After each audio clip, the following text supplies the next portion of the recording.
இப்போ வத்தல் போட்டுக்கிட்டு இருக்கோம் பாருங்கள். இந்த வத்தல் வந்து ரொம்ப அருமையாக இருக்குங்க. நாங்கள் கடைகளுக்கெல்லாம் போட்டுக்கிட்டு இருக்கிறோம். உங்களுக்கு தேவைப்பட்டால் வாட்ஸ்அப்பில் வந்து நம்பர் கொடுத்துருக்குறோம். அதில் வந்து கேட்டு வாங்கிக்கலாம். வெளிநாட்டுக்கெல்லாம் சிங்கப்பூருக்கெல்லாம் தெரிஞ்சவங்களுக்கெல்லாம் அனுப்பிக்கிட்டு இருக்கிறோம். இங்கேயும் கடைகளுக்கெல்லாம் கொடுத்துட்ருக்குறோம். தேவைப்படுறவங்க வாட்ஸ்அப் மூலியமாக வாங்கிக்கலாம். ஐ பட்டனில் கொடுக்க சொல்கிறேன். உங்களுக்கு வத்தல் வீடியோ வேணும்னா ஏற்கனவே போட்டிருக்கிறேன். ஐ பட்டனில் கொடுக்க சொல்கிறேன். நீங்கள் தேவைப்படுறவங்க பார்த்துக்கோங்க.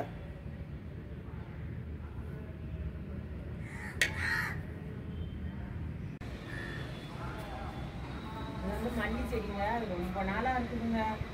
என் பசங்க சின்ன பசங்கள்லேருந்து நான் வச்சுருக்கேன். எங்கள் ஸ்கூல் படிக்கிற வயசுலேருந்து வச்சுருக்கேன். அதுக்கு கணக்குலேயே சொல்ல முடியாது. 30-32 வருஷமாக வச்சுருக்கேங்க. அந்த தொட்டி மட்டும் மாற்றி வைப்பேன். அதை வந்து கட் பண்ணி விடுவேன். பூ நிறைய பூத்துக்குங்க. அது குண்டு மல்லி, மதுரை மல்லி அருமையான செடிங்க. அவ்வளோ பூ பூக்குங்க. கட் பண்ணி விட்டுருக்கேன். பூ அவ்வளோவா வரல. கட் பண்ணி விட்டுருக்கேன். இப்போ தான் பழத்துக்கு வருது. இதுக்கு வந்து என்ன கொடுக்குறேன்னா வந்து இந்த நம்ம மாவுலாம் அரைச்சி இட்லி மாவு அரைச்சி வச்சுருக்கோம்லங்க, அந்த ஒரு தண்ணி தாங்க அதுக்கு ஊற்றுறேன். வேறு உரமண்ணு எதுவுமே போடுறது இல்லைங்க. அந்த தண்ணி மட்டும்தான் ஊற்றுறேன்.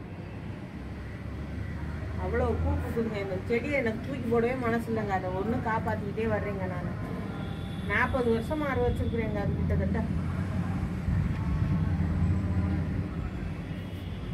கேட்டாலே நீங்கள்லாம் ஆச்சரியப்படுவீங்க. அது ஒரு மல்லி செடி 40 வருஷமாக என்கிட்ட இருக்குது.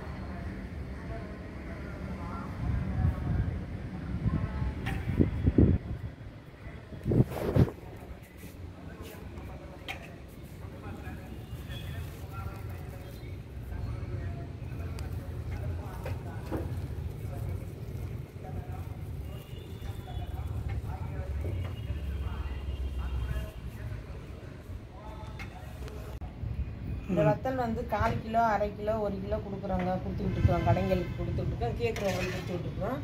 உங்களுக்கு தேவைப்பட்டால் எத்தனை கிலோ வேணுனாலும் தரத்துக்கு நாங்கள் ரெடியாக இருக்கோம். வேணுங்கிறவங்க வாட்ஸ்அப்பில் நம்பர் இருக்குது. அதில் நீங்கள் வாட்ஸ்அப் மூலியமாக தெரிஞ்சுக்கோங்க. எங்கள் பையன் வந்து உங்களுக்கு ரிப்ளை கொடுப்பாப்புல.